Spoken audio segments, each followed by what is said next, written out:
Baik,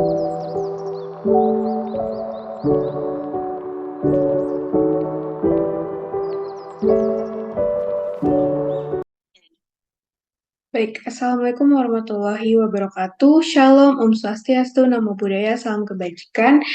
Perkenalkan, nama saya Fitrani Dewi Zarka dengan NIM 811421639. Saya dari Fakultas Hukum Universitas Negeri Semarang dalam membuat video ini guna memenuhi tugas mata kuliah Hukum Waris yang diampu oleh Ibu Tri Andari. Saya akan share screen terkait salah satu soal terkait kontrol manfaat. Baik.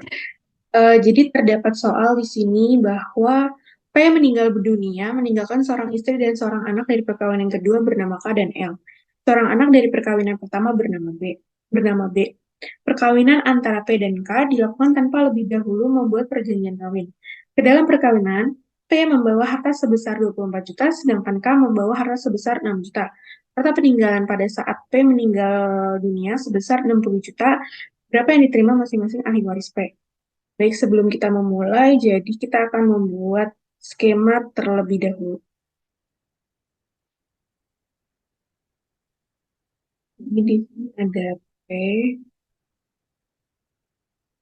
yang menikah bentar, lebih rapi. P menikah dengan A, masukkan anak bernama L. Lalu di perkawinan sebelumnya, beliau P memiliki anak bernama B. R, bernama B.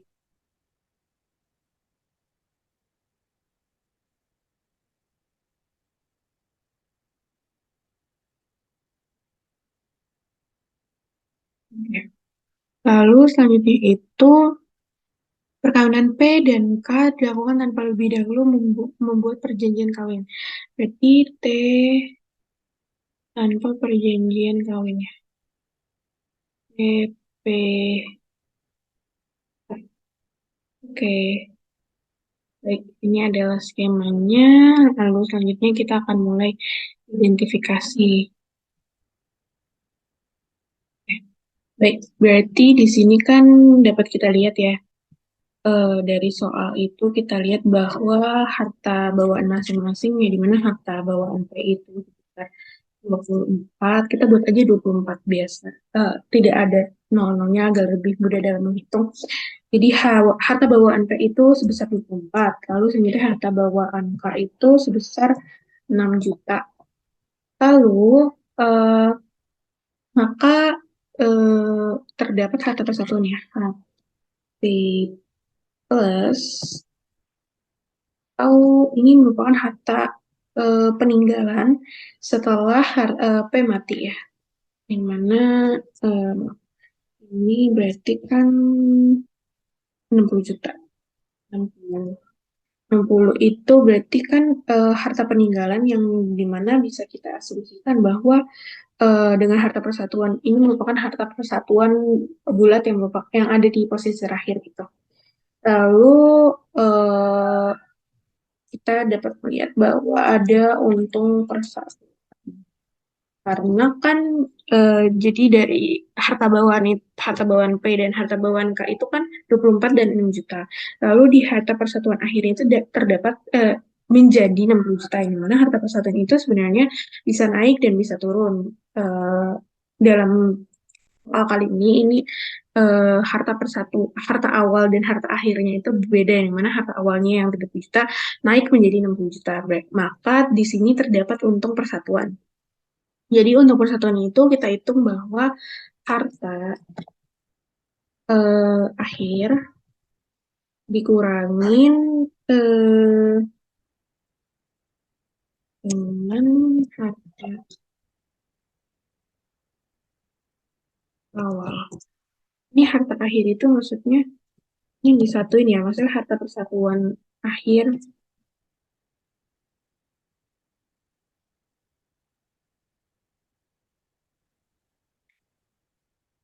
persatuan akhir dikurangin harta persatuan awal atau maka ini harta persatuan akhirnya kan 60 ya. 60. Berarti dikurangi dengan harta bawaan P24 ditambah harta bawaan K itu 6. Berarti kan 60 dikurangi 30 sama dengan 30. Berarti untung persatuannya itu ada 30 juta, ya kan? Nah, di suatu perkawinan itu kan bisa terjadi adanya untung, tapi bisa juga adanya rugi. Dimana kalau misalkan di suatu perkawinan tersebut ada untung, tentu saja tidak akan ada rugi. Pak, di soal kali ini tidak ada rugi, ya, tapi betul saja itu rugi persatuan itu nol. Lalu selanjutnya itu kita akan bahas terkait harta cuma-cuma. Harta cuma-cuma. Terlebih dahulu ya. Jadi harta cuma-cuma itu merupakan harta yang melekat, yang sifatnya melekat hanya ke salah satu personal aja gitu. Dimana misalkan harta waris misalkan di sini kan harta harta cuma-cuma nyampe. Pertama itu kan harta harta cuma-cuma nyampe. Yang dimana harta cuma-cuma P itu misalkan ayahnya atau ibunya P itu meninggal dunia lalu menghasilkan harta waris kemudian kan hanya ditujukan kepada P yang merupakan anak dari ayah atau ibunya. Oleh karena itu disebut sebagai harta cuma-cuma meskipun itu menjadi harta persatuan karena kan dari P dan K. Oh ya, saya lupa menyebutkan di awal bahwa dari P dan K ini kan tidak ada apa maksudnya tidak ada perjanjian perkawinan. Maka karena tidak ada perjanjian perkawinan, maka ada persatuan harta gitu. Ada harta persatuan karena di awal itu tidak ada perjanjian perkawinan. Tidak ada perjanjian kawin. Ya, di mana dengan adanya perjanjian kawin, misalkan bisa saja tidak ada P dan K itu memutuskan bahwa tidak ada persatuan harta gitu. Tapi pada kali ini karena tidak ada perjanjian kawin, maka adanya harta persatuan. Nah, karena itu lanjut ke harta cuma-cuma. Kembali ke harta cuma-cuma karena di sini harta cuma-cuma itu tidak ada penjelasan, maka di sini kita tulis harta cuma-cuma P itu 0. Dan juga harta cuma-cuma. Kita tulis aja HCP.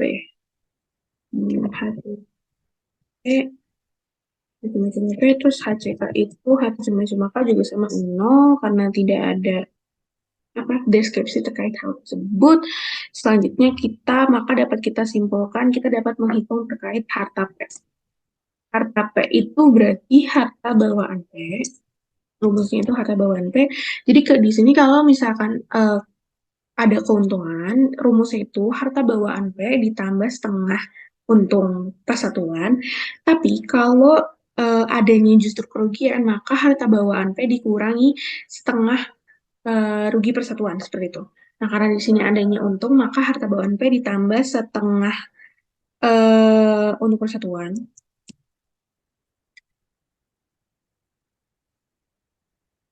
Kita tulis aja UP di harta. Oh, berarti HBP itu kan 24. Maka kita tambah dengan 15. Berarti saja setengah. Kan untuk persatuan itu kan 30 ditambah HCP itu 0. Berarti hasilnya itu 24 ditambah 15. 4 ditambah 15 itu berarti 39. 39. Berarti harta P itu 39. Lalu selanjutnya itu kita hitung terkait harta K ya. Jadi harta K itu maksudnya sama HBK ditambah setengah setengah UP ditambah ACK kan 6 tambah setengah 30 ditambah 0 sama dengan 21. Oke, ini kan kita sudah menemukan nih. Namun, harta persatuan atau persatuan itu kan bulatnya itu berhenti di 60 kan. Jadi gini, antara P dan K itu keduanya P dan K keduanya memiliki kedudukan sebagai pemegang setengah harta persatuan tengah harta persatuan. Berarti kan masing-masing P dan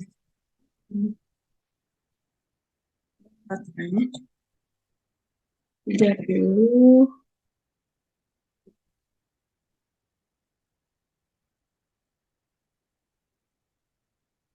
Nah, terkait penghitungan HTP dan HTK itu lebih ke terkait kontribusi ya. Jadi terkait kontribusi antara P dan K dalam perkawinan tersebut. Di penghitungan HP dengan HK itu lebih ke menentukan berapa besar sih kontribusinya di dalam perkawinan tersebut. Tapi keduanya itu tetap aja dari harta persatuan bulat yang ini 60 juta itu, keduanya itu memiliki atau memegang kedudukan sebagai pemegang setengah harta persatuan, yakni P dan K itu masing-masing mendapatkan 30 juta. Ini 30 juta ya. Nah, untuk harta persatuan itu ini berhenti di sini. Lalu kita lanjut ke masalah pembagian waris ya. Karena kan soalnya itu kan terkait bagian waris masing-masing ahli waris P. Jadi di sini kan kita sudah menentukan bahwa yang meninggal itu merupakan P atau pewaris itu P plus atau P mati. Maka selanjutnya kita nentuin dong terkait harta warisan P. Harta warisan mati atau kita singkat aja jadi HWP plus. HWP plus itu berarti kan maksudnya si P itu kan harta, maksudnya itu kan hartanya si P kan memegang harta itu 30 ya. 30 berarti 30 juta nih. Ini harta warisan P. Nah, selanjutnya setelah menentukan harta warisan P, berarti kan kita menentukan juga ahli waris P ini kira-kira siapa? Eh, ahli waris P plus yakni AWP plus. AWP plus itu berarti si K selaku istrinya, terus B dan L. Nah, maka masing-masing itu mendapatkan berarti kan sepertiga dari 30 kan. Jadi, sama dengan berarti gini. A, K sama dengan B sama dengan L sama dengan 10. Oke. Oke ya, ini berarti kan 10 nih ideal mas seharusnya maksudnya mereka tuh dapat 10 kan gitu. Jadi kita sekarang ngitung nih terkait bagian K. Sekarang kita hitung terkait bagian K. Bagian K itu semestinya 40. Oh, kok 40? 30. Itu baru 40 ya. Bagian K itu 30 tambah 10 itu kan 40. Nah, ini kan seharusnya tuh Kak mendapatkan segini kalau misalkan ini bukan perkawinan kedua sih, P. Waris gitu. Namun kan di sini posisinya itu karena Kak merupakan antara P dan K ini merupakan perkawinan kedua, yang dimana dibuktikan bahwa dengan adanya B yang merupakan anak dari perkawinan pertama P, maka eh, bagian K yang semestinya 40 karena ini perkawinan kedua, maka kita perlu kaji lagi atau melihat lebih lagi apakah benar bagian P itu idealnya mendapatkan segini. Nah, oleh karena itu kita hitung nih manfaat Kak, kita hitung ya. Jadi sebelum kita kontrol manfaat dari Kak, kita perlu hitung juga nih terkait manfaat Kak. Jadi manfaat Kak, manfaat yang didapat Kak itu berapa sih? Berarti kan manfaat Kak itu rumusnya itu berarti bagian Kak. Kurangin dengan eh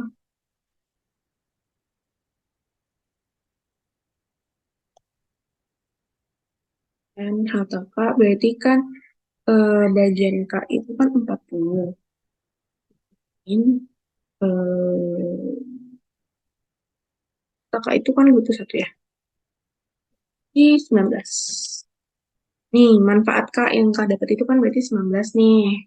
Nah, maka perlu nih kita kontrol manfaatnya. Karena kan ini dari perkawinan yang kedua. Oleh karena itu, kontrol manfaat. Kita perlu kontrol. Jadi ada dua ketentuan dari BUMD atau dari KUH kita. Jadi ada dua ketentuan. Pertama itu, K itu hanya bisa mendapatkan manfaat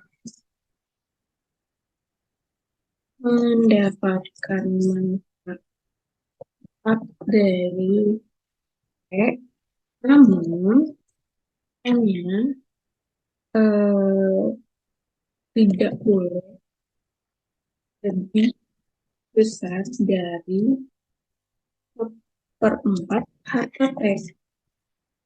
Oke, oke. Nah, maka kita lanjut. Ketentuan kedua itu, K boleh mendapatkan manfaat dari P. Kita mendapatkan P, namun manfaat yang didapatkan K ini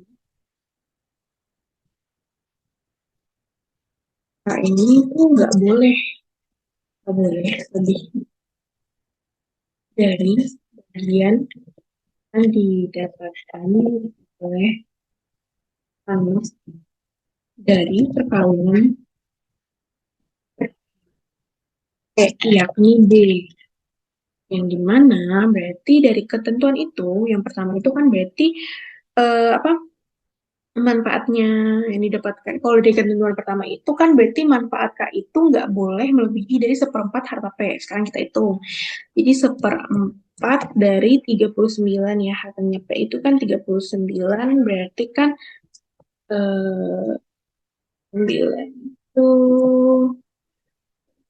nah, berarti kan 9,75 nih, berarti maksimal, maksimal manfaat yang boleh dapatkan dari ketentuan itu yaitu 9,75.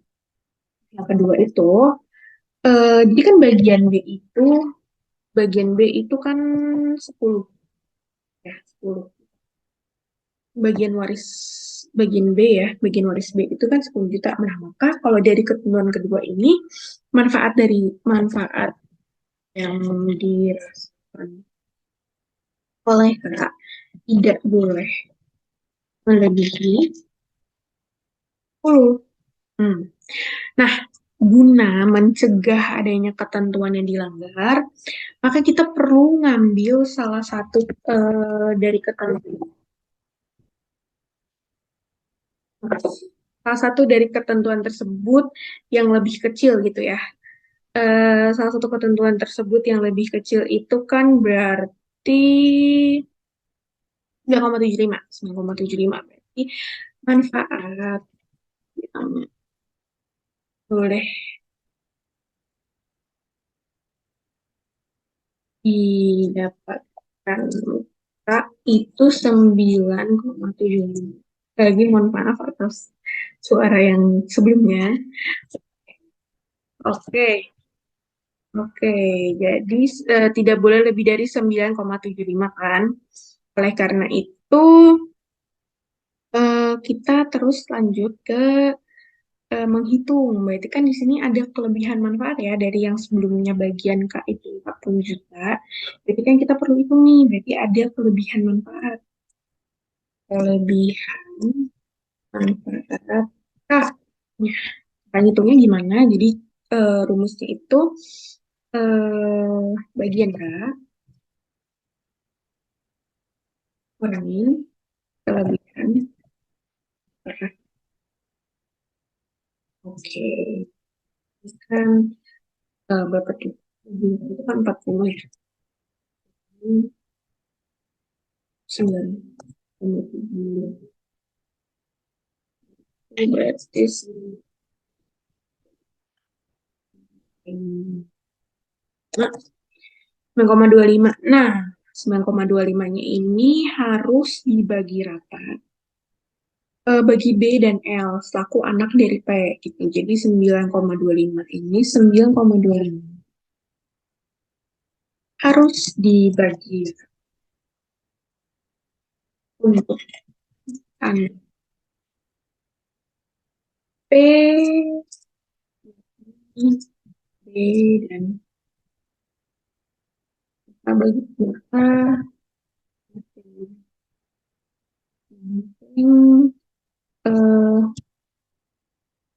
eh, mendapatkan tambahan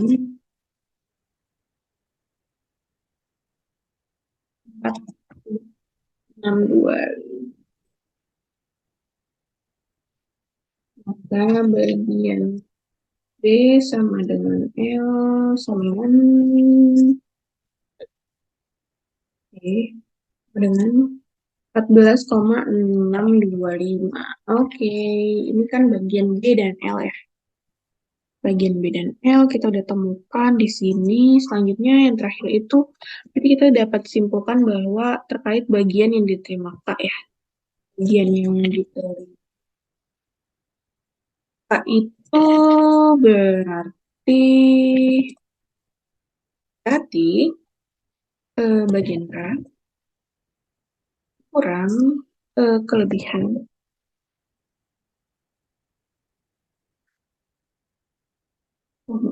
Eh, salah, salah, salah. Kelebihan manfaat tuh di sini. Tapi ini tuh benar 9,75. Tapi ini bukan kelebihan manfaat loh. Ini itu manfaat yang boleh didapatkan. Manfaat. Manfaat yang semestinya itu, ya kan, ya, manfaat yang semestinya itu 9,75. Maksudnya, yang sesuai dengan ketentuan itu kan 9,75. Nah, kelebihan manfaat ini baru dirumus oleh karena itu. Bagian K itu kan 40. Kurang kelebihan manfaatnya itu 4,25.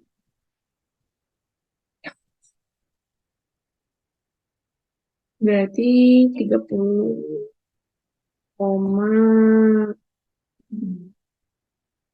Oke, di sini kita udah menemukan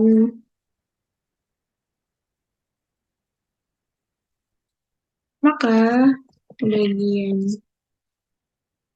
yang didapatkan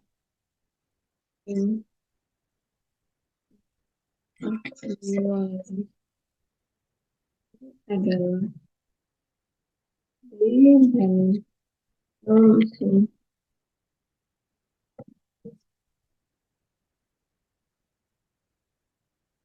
Mendapatkan 14,6 dan hmm, dan 3.